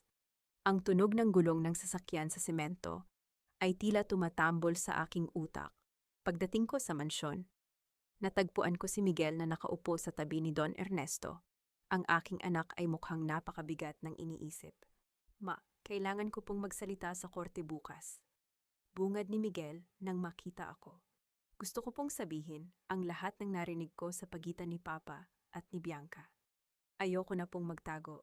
Miguel, anak, sigurado ka ba? Tanong ko habang hinahawakan ng kanyang mga kamay. Opo, Ma. Gusto ko pong matapos na ito. Gusto ko pong malaman ng lahat kung anong klaseng tao ang tatay ko. Matatag niyang sagot. Tumingin ako kay Don Ernesto. Ang kanyang mga mata ay puno ng lihim at bigat. Papa, may dapat ba kaming malaman tungkol sa pamilya Salazar? Bago pa man makasagot si Papa, isang malakas na tunog ng pagbagsak ng kidlat ang narinig mula sa labas. Hudyat ng paparating na unos. Ang katahimikan sa loob ng mansyon ay naging bingi. Kinabukasan, sa loob ng korte, ang lahat ay nakahanda na. Nakaupo si Adrian sa upuan ng akusado. Ang kanyang mga mata ay nanlilisik sa galit habang nakatingin sa akin. Si Bianca naman ay nakatungo. Tila nawalan na ng pag-asa. Call the first witness to the stand. Anunsyo ng judge. Ang tunog ng pagbukas ng pinto ng korte ay umalingaw-ngaw. Pumasok si Miguel. Ang kanyang maliliit na hakbang ay tila mga dambuhalang yabag na yayanig sa buong sistema ng katarungan. I am Miguel Villanueva, panimula ng aking anak sa harap ng mikropono. At narito ako para sabihin kung paano binalak ng sarili kong ama na patayin ang aking ina. Ang buong korte ay napasinghap. Nakita ko ang pagtayo ni Adrian. Akmang susugod sa sariling anak, ngunit mabilis siyang pinigilan ng mga gwardya. Ang tunog ng pagwawala ni Adrian ay hinaluan ng sigaw ng katarungan na matagal ko nang hinihintay. Ang katarungan ay hindi lamang isang malamig na hatol na binabasa sa loob ng isang silid. Ito ay ang huling dagundong ng katotohanan na dudurog sa lahat ng mga kasinungalingang itinayo sa loob ng maraming taon. Habang nakaupo ako sa loob ng punong-punong korte, nararamdaman ko ang bawat mata ng publiko na nakatuon sa amin. Ang bawat bulong ay tila hangin na nagpapaliyab sa apoy ng aking determinasyon. Ngayong araw, ang lahat ng sakit, ang lahat ng pang-aalipusta, at ang lahat ng pagtataksil ay makakahanap ng kanilang dulo. Ang tunog ng pagpukpok ng maso ng hukom ay umalingaw-ngaw sa buong silid, na nagbigay ng isang nakabibinging katahimikan. Nakaupo si Miguel sa witness stand. Ang kanyang maliit na boses ay nagmistulang isang dambuhalang kampana na naghahatid ng balita ng pagkawasak ng kanyang sariling ama. Nakita ko po si Papa na may kahalikang ibang babae sa loob ng bahay namin. Panimula ni Miguel, ang kanyang mga mata ay diretso sa judge, hindi kumukurap. Narinig ko po silang nagtatawanan habang sinasabi nilang itatapon nila si Mama sa kalsada na parang basura. At noong gabi ng kidnapping, narinig ko po si Papa na nagsasabing papatayin niya si Mama kapag hindi niya nakuha ang pera. Sinungaling ka, Rosalie. Anong itinuro mo sa bata, Miguel? Anak, ama mo ako. Ang sigaw ni Adrian ay bumasag sa katahimikan ng korte. Akma siyang tatayo mula sa kanyang upuan. Ang kanyang mukha ay punong-puno ng galit at desperasyon. Ngunit mabilis siyang hinawakan ng dalawang gwardya sa magkabilang braso. Ang tunog ng pagkakiskis ng kanyang silya sa sahig ay umalingaw-ngaw sa buong silid, kasabay ng marahas na paghinga ng mga tao sa paligid. Tumahimik ang akusado o ipapalabas ko kayo sa silid na ito. Malamig na babala ng hukom. Tumingin ako kay Adrian. Wala na ang lalaking dati ay tinitingala ko. Ang natira na lamang ay isang anino ng isang taong kinain ng sariling kasakiman. Ang kanyang mga mata ay nanlilisik. Tila isang hayop na nakakulong at wala ng kawala. Your Honor, nais ko ring ipakita ang huling ebidensya. Sabi ni Leandro habang tumatayo at inilalabas ang isang flash drive. Ipinakita sa malaking screen ang isang video recording. Ito ang kuha mula sa hidden camera na itinanim ko sa mansyon bago ako lumayas. Doon, kitang-kita ang pag-uusap nina Adrian, Bianca, at Celine habang binubuo nila ang plano para palsipikahin ang aking mga medikal na record at palabasing ako ay may sakit sa isip. Ang tunog ng kanilang pagtatawanan habang binibilang ang mga ari-ariang akala nila ay mapapasa kanila ay tila isang sumpa na bumabalot sa kanila sa loob ng korte. Nakita ko ang pagtungo ni Bianca. Ang kanyang balikat ay yumanig sa mahinang paghikbi. Ngunit alam kong hindi iyon pagsisisi, kundi takot sa kanyang nalalapit na kinabukasan. Si Celine naman ay hindi na makatingin sa akin. Ang kanyang mga kamay ay mahigpit na nakakuyom sa ilalim ng lamesa. Matapos ang ilang oras ng matinding paglilitis, tumayo ang hukom para basahin ang hatol. Naramdaman ko ang paglamig ng aking mga kamay, hindi dahil sa kaba, kundi dahil sa rurok ng emosyong matagal ko nang kinikimkim. Para sa kasong estafa, kidnapping at concubinage, hinahatulan ng korte si Adrian Villanueva ng habambuhay na pagkabilanggo nang walang pagkakataon para sa parol. Si Bianca Salazar at Celine de la Cruz ay hinahatulan din ng pagkabilanggo ng hanggang 20 taon para sa kanilang pakikipagsabuatan. Gayun din, ang lahat ng ari-arian na nakuha sa ilalim ng ilegal na transaksyon ay ipinag-uutos na ibalik sa tunay na may-ari, si Attorney Rosalie de la Cruz. Ang tunog ng maso ay muling umalingaw-ngaw, hudyat ng pagtatapos ng 13 taon ng aking paghihirap. Isang malakas na pagsang-ayon ang narinig mula sa mga tao sa labas ng korte. Habang inilalabas si Adrian ng mga pulis, huminto siya sa harap ko. Ang kanyang mga mata ay puno ng luha.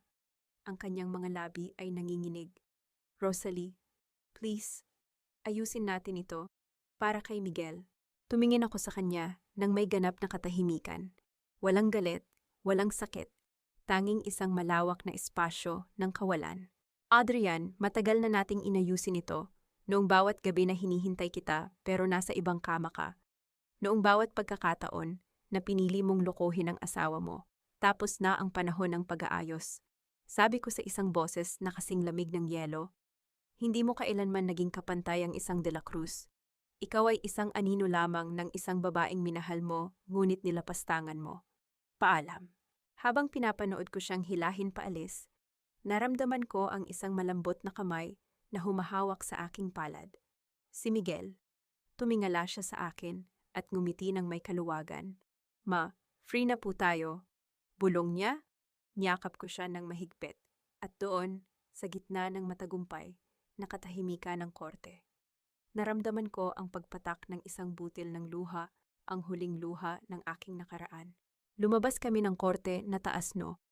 Ang mga reporter ay dinumog kami. Ang mga flash ng kamera ay tila mga bituin sa gitna ng tanghali. Ngunit sa gitna ng ingay, nakita ko ang isang itim na envelope sa loob ng aking sasakyan na iniwan ni Leandro. Binuksan ko ito habang papaandar na kami palayo. Isang liham mula sa korte ng ibang bansa ang naroon. Isang dokumento tungkol sa isang lihim na ari-arian ni Don Ernesto na nakapangalan sa isang babaeng hindi ko kilala. Ang akala mo ba ay tapos na ang lahat dahil nakuha mo na ang hustisya? Nakasulat sa likod ng papel. Ang iyong ama ay may pinagtatakpan, Rosalie. At ang katotohanan ay mas masakit pa sa pagtataksil ng asawa mo. Naramdaman ko ang muling pagbilis ng tibok ng aking puso. Ang korona ay nasa akin na. Ngunit ang trono ay tila nakatayo pa rin sa ibabaw ng mga lihim na hindi ko pa kayang harapin. Ang pinakamasakit na katotohanan ay hindi ang nanggagaling sa iyong mga kaaway, kundi ang mga lihim na pilit itinatago ng mga taong pinagkakatiwalaan mo. Habang hawak ko ang renda ng De La Cruz Law Firm at tinitingnan ang aking sarili sa salamin ng aking bagong opisina, hindi ko maiwasang itanong kung ang tagumpay ko ba ay nakatayo sa ibabaw ng isang pundasyong gawa sa buhangin. Ang korona ay nasa aking ulo, ngunit ang bigat nito ay tila unti-unting dumudurog sa aking pagkatao. At ay Rosalie, narito na ang mga ulat tungkol sa babaeng nasa dokumento. Panimula ni Leandro, pumasok siya sa silid ng may seryosong mukha, dala ang isang manipis na file. Ang pangalan niya ay Maria Salazar. Siya ang ina ni Bianca. Naramdaman ko ang paghinto ng tibok ng aking puso. Ang bawat piraso ng impormasyon ay tila isang malamig na tubig na ibinuhos sa akin. Ano ang kinalaman ni Papa sa kanya, Leandro? Bakit may lihim na ari-arian si Papa na nakapangalan sa babaeng iyon? Ayon sa mga lumang record, hindi lamang empleyado ni Don Ernesto ang ama ni Bianca. Sila ay matalik na magkaibigan noon. Paliwanag ni Leandro, ang kanyang boses ay puno ng pag-aalinlangan. Ngunit nang mangyari ang kaso ng land dispute, tila may isang taong nagmanipula ng mga ebidensya para lumabas na si Don Ernesto ang pumatay sa reputasyon at buhay ng ama ni Bianca. Ang ari-ariang iyon ay ibinigay ni Don Ernesto bilang suporta sa pamilya Salazar sa loob ng 30 taon nang hindi mo nalalaman. Hindi ako makapagsalita. Ang galit ni Bianca sa amin ay may malalim na pinag-ugatan at ang aking ama, ang lalaking itinuturing kong bayani, ay naging bahagi ng trahedyang iyon. Ngunit bago ko pa maharap si Papa, kailangan ko munang tapusin ang huling laban sa mga taong sumira sa buhay ko. Nagpasya akong bisitahin si Bianca sa loob ng correctional facility. Gusto ko siyang makita sa huling pagkakataon, hindi bilang isang biktima, kundi bilang ang reynang ganap ng nanalo. Matagpuan ko siya sa loob ng isang malamig na visiting room. Wala na ang kanyang pulang gown at ang kanyang mapagmataas na tingin. Nakasuot siya ng kulay kahel na uniforme. Ang kanyang buhok ay gulo-gulo at ang kanyang mga mata ay wala ng buhay. Nandito ka ba para pagtawanan ako? Rosalie, bungad ni Bianca. Ang kanyang boses ay paos at puno ng pait. Nandito ako para ibigay sa iyo ang katotohanan, Bianca. Sagot ko habang inilalapag ang litrato ng kanyang ina sa lamesang may harang na salamin. Alam ko na ang tungkol kay Maria Salazar. Alam ko na ang tungkol sa suportang ibinibigay ng ama ko sa inyo sa loob ng 30 taon. Nanlaki ang mga mata ni Bianca. Ang kanyang panginginig ay muling bumalik. Anong sinasabi mo sinira ng tatay mo ang pamilya ko? Pinatay niya ang tatay ko. Hindi si Papa ang pumatay sa tatay mo, Bianca. Iyan ang itinanim sa isip mo ni Victor Ramos at ng mga taong gustong pabagsakin ang mga De La Cruz. Sabi ko nang may ganap na awtoridad, ang tatay mo ay nagpakamatay dahil sa kahihiyan ng isang krimeng hindi niya ginawa. Ngunit hindi ang ama ko ang nagdiin sa kanya. Ginamit ka lang nila, Bianca. Ginamit ka nila para sirain ako, habang sila ay nagpapakasasa sa pera. Isang matinding katahimikan ang bumalot sa amin. Nakita ko ang pagguho ng huling kuta ng galit sa mga mata ni Bianca. Pinalitan ito ng isang matinding pagsisisi. Napahagulgol siya ng malakas. Ang tunog ng kanyang pag-iyak ay umalingaw-ngaw sa buong silid, puno ng sakit at pangungulila. Wala na akong lahat. Bulong niya sa gitna ng paghikbi. Iyan ang presyo ng iyong kasakiman, Bianca. Pinili mong maging instrumento ng paghihiganti kaysa alamin ang katotohanan. Huling salita ko bago ako tumayo at lumakad palabas. Paglabas ko ng pasilidad, nakita ko ang isang pamilyar na sasakyan. Ang itim na SUV na palaging nakamasid sa akin. Ngunit sa pagkakataong ito, hindi ito tumakbo palayo. Huminto ito sa aking tapat at bumaba ang isang lalaki. Siya ang lalaking nakita ko sa kabilang gusali, matangkad, may matatalas na mata, at ang kanyang tindig ay kasing tatag ng isang bundok. Ang kanyang pangalan ay Lorenzo Ramos, ang kapatid ni Victor. Ngunit ang taong palihim na nagpapadala sa akin ng mga ebidensya. Attorney, Rosalie, bati niya. Ang kanyang boses ay malalim at may kasamang misteryo. Tapos na ang unang bahagi ng iyong pagbangon. Ngunit handa ka na ba para sa tunay na digmaan? Sino ka ba talaga, Lorenzo? At bakit mo ako tinutulungan? Tanong ko, habang nananatiling matatag ang aking tingin. Tinutulungan kita dahil pareho tayo ng layunin, ang linisin ang mga anino ng nakaraan na pilit pumapatay sa ating kinabukasan. Sagot niya habang iniaabot ang isang maliit na susi. Ang susi na iyan ay magbubukas sa lihim na vault ng iyong ama sa Batangas. Doon mo matatagpuan ang huling testamento na magpapabago sa lahat ng alam mo tungkol sa iyong pagkatao. Naramdaman ko ang muling paglamig ng aking balat. Habang papaalis ang sasakyan ni Lorenzo, tiningnan ko ang susi sa aking palad. Ang 13 taon ng pagiging martir ay tila isang maliit na bahagi lamang ng isang mas malaking plano. Umuwi ako sa hasyenda ng gabing iyon. Natagpuan ko si Papa na nakaupo sa balkonahe. Tila hinihintay ang aking pagdating. Ang kanyang mukha ay puno ng kapayapaan. Ngunit ang kanyang mga mata ay nagsasabing handa na siyang magsalita. Papa, kailangan nating mag-usap, sabi ko. Alam ko, Rosalie. Alam kong nahanap mo na ang susi. Mahinahon niyang sagot. Ngunit bago ka pumasok sa vault, gusto kong malaman mo na ang lahat ng ginawa ko ay para protektahan ka mula sa isang katotohanang baka hindi mo kayang tanggapin. Ano iyon? Tanong ko. Ang aking puso ay tumitibok ng mabilis. Hindi ka isang De La Cruz sa dugo, Rosalie, bulong ni Papa. Ang bawat salita ay tila isang dambuhalang pagsabog sa aking isipan. Ikaw ang anak ng lalaking sinasabi nilang pinatay ko. Ang katahimikan na sumunod ay naging bingi. Ang buong mundo ko ay tila tumigil sa pag-ikot. Ang korona, ang kapangyarihan, ang paghihiganti lahat iyon ay tila naglaho sa isang iglap.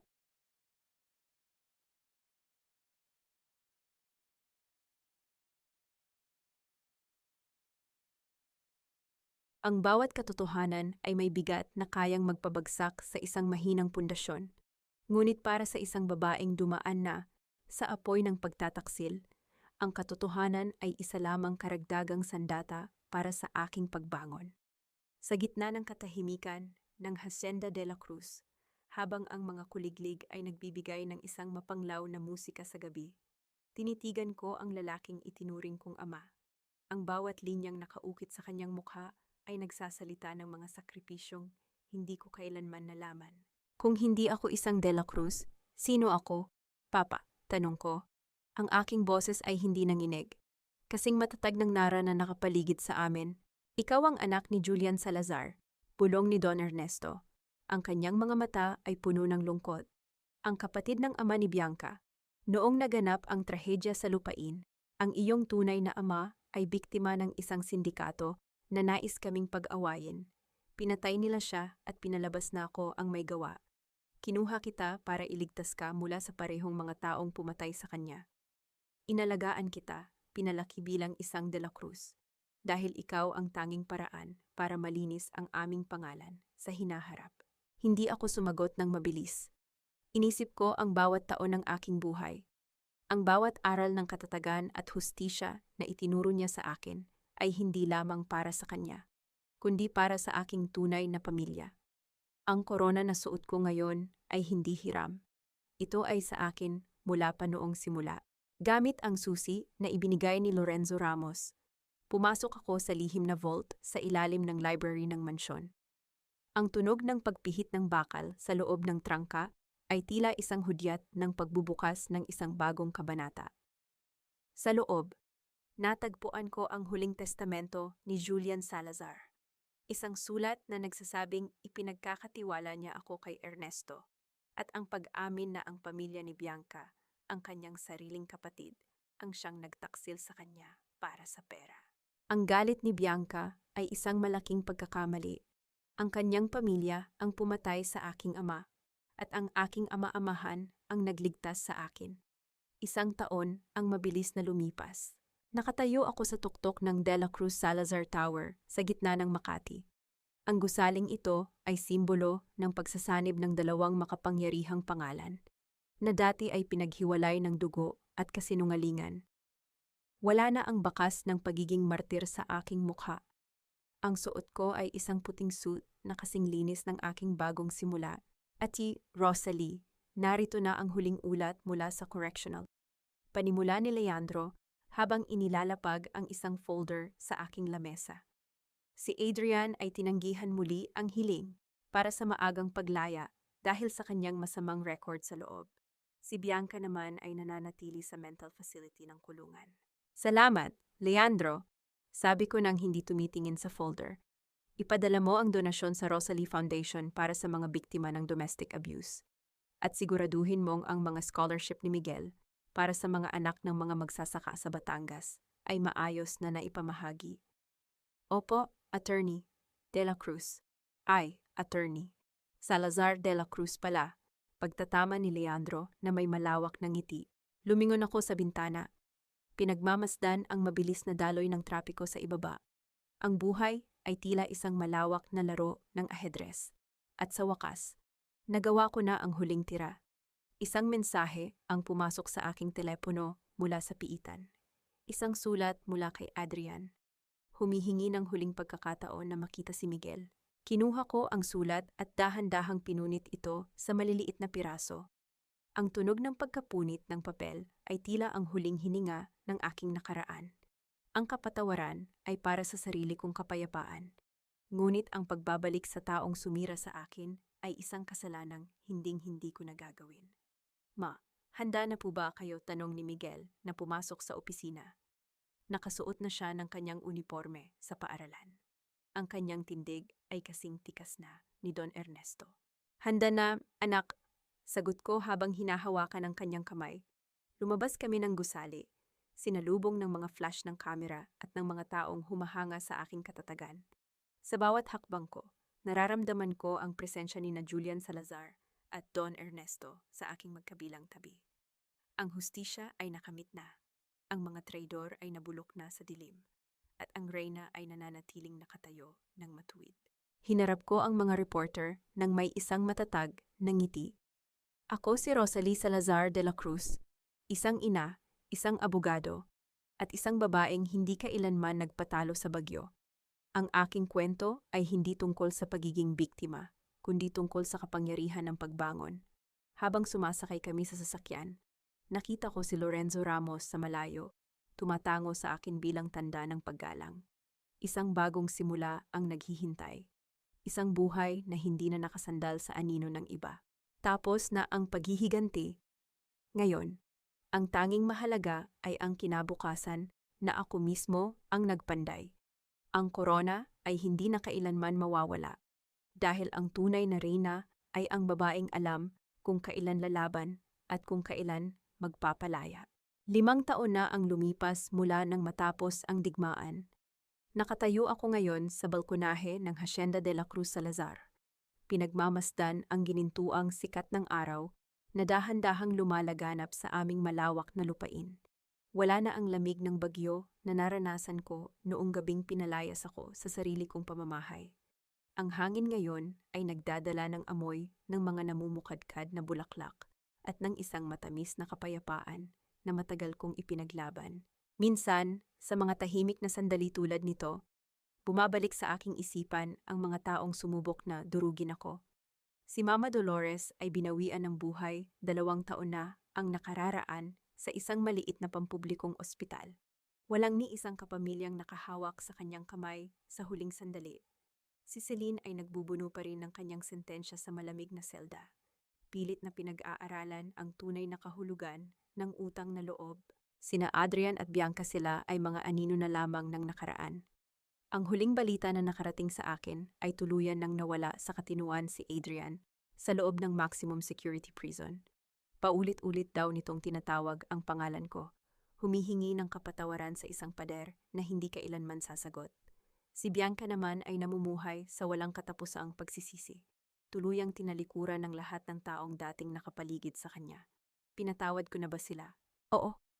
Ngunit ang aking pagpapatawad ay hindi nangangahulugan ng paglimot, at lalong hindi ito nangangahulugan ng muling pagtanggap. Pinatawad ko sila upang mapalaya ko ang aking sarili mula sa mabigat na rehas ng galit. Ang tunay na pagpapatawad ay hindi para sa mga taong nanakit sa iyo. Ito ay ang pagputol sa kadena na nag-uugnay sa iyong kasalukuyan patungo sa madilim mong nakaraan. Pinatawad ko rin ang aking sarili, ang Rosalie na naging martir. Ang Rosalie na naniwalang ang labis na pagsasakripisyo ay sapat na upang mahalin.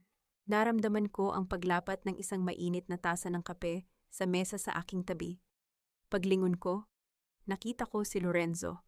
Wala ng mga lihim at pagtatago. Ang kanyang mga mata ay puno ng isang tahimik at malalim na paggalang. Dahan-dahan niyang inabot ang aking kamay. Ang kanyang init ay nagbibigay ng isang pamilyar na pakiramdam ng kaligtasan. Hindi namin kailangang bumuo ng malalaking pangako. Ang aming pagmamahal ay nakabatay sa respeto at kalayaan ng isa't isa. Isang pag-ibig na hindi nakakasakal, kundi nagpapalago. Handa ka na ba para sa speech mo mamaya? Mahinang tanong ni Lorenzo habang pinagmamasdan namin ang pagdating ng sasakyan ni Miguel, na ngayon ay nasa 3 taon na sa law school. Handang ipagpatuloy ang aming pamana. Matagal na akong handa, nakangiti kong sagot. Kinahapunan, tumayo ako sa harap ng libo-libong kababaihan sa isang malaking bulwagan para sa 5th anibersaryo ng Rosalie Foundation. Ang mga babaeng nasa harap ko ay may iba't ibang mukha ng pinagdaanan, may mga umiiyak, may mga nakangiti, may mga naghahanap pa rin ng tapang. Tinitigan ko sila at nakita ko ang aking sarili 18 taon na ang nakararaan. Sa bawat babaeng nakikinig sa akin ngayon, panimula ko, ang aking tinig ay malinaw at puno ng kapanatagan na umaalingaw-ngaw sa buong bulwagan. Marahil ay sinabi nila sa inyo na ang halaga ng isang babae ay nasusukat sa kakayahan niyang panatilihing buo ang kanyang pamilya. Kahit na ang ibig sabihin nito ay ang unti-unting pagdurog sa kanyang sarili. Marahil ay naniwala kayo na ang pag-ibig ay laging nangangailangan ng sakripisyong walang hangganan. Huminto ako ng sandali at tiningnan ang mga mata ng mga inang nasa unahan. Huwag ninyong hayaang maging sukatan ng inyong halaga ang pananatili ng isang lalaki sa inyong buhay. Ang sakripisyo na walang kasamang respeto ay hindi pagmamahal. Ito ay isang tahimik na pagkitil sa inyong sariling pagkatao. Kung ikaw ay inaabuso, niloloko, o hindi pinapahalagahan, hindi mo kasalanan kung pinili mong umalis. Ang katahimikan sa bulwagan ay tila isang mainit na yakap. Nakita ko ang pagtango ng maraming kababaihan. Ang kanilang mga luha ay hindi na luhang dulot ng sakit, kundi luhang naghuhugas sa kanilang mga takot. Maaring mawala sa inyo ang lahat ang inyong bahay, ang inyong pera, o ang inyong reputasyon sa mata ng mga mapanghusga. Ngunit hanggat hawak ninyo ang inyong dignidad, ang inyong kaalaman, at ang inyong pagmamahal sa sarili, kaya ninyong muling itayo ang inyong kaharian, mula sa abo. Ang pinakamasakit na ganti sa mga taong nanakit sa atin ay hindi ang pananakit pabalik. Ang pinakamatamis na paghihigante ay ang makita nila tayong namumuhay ng masaya, rurok ng tagumpay, at malaya mula sa kanilang mga anino. Isang malakas at mahabang palakpakan ang pumuno sa silid. Sa gitna ng dagat ng mga tao, nakita ko si Miguel na nakatayo, pumapalakpak ng may labis na pagmamalaki. Sa tabi niya ay si Lorenzo at si Don Ernesto, na patuloy na gumagabay sa amin mula sa kanyang upuan. Ang aking buhay ay hindi isang kwento ng isang perpektong pamilya. Ito ay kwento ng isang babaeng namatay sa loob ng sarili niyang tahanan at muling nabuhay bilang isang bagong tao na hindi na kailanman magpapakulong sa maling kahulugan ng utang na loob. Ako si Attorney Rosalie Salazar de la Cruz. Nawasak, lumaban, bumangon, at ngayon ay ganap ng malaya. At dito nagtatapos ang kwento ng aking mga luha. At nagsisimula ang walang hanggang pamana ng aking katatagan.